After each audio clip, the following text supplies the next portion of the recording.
Ang BICAM conference, gawing publiko para magkaroon ng diskusyon, malaman ng lahat. Hindi ko naman sinasabi na line by line, yung malalaki man lang, yung bilyon-bilyon. Wag naman yung nagugalanta na lang kaming lahat at biglang yung hawak mong subcommittee na pinagtiyagaan mo na i-debate, i-hearing, ilang beses nakikisuyo ka.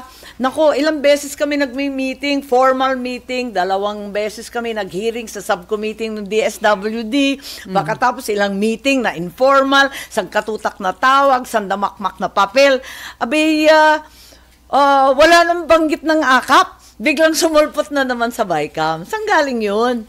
Wala sa prioridad ng Pangulo. Wala rin naman dun sa Congress version. Wala rin sa Senate Committee. Bakit biglang umapir yan sa BICAM? Nagulat naman ako at nalulungkot ako kasi kumbaga dinedma lang yung sulat. Dinedma rin si Senator Bato na sinabi niya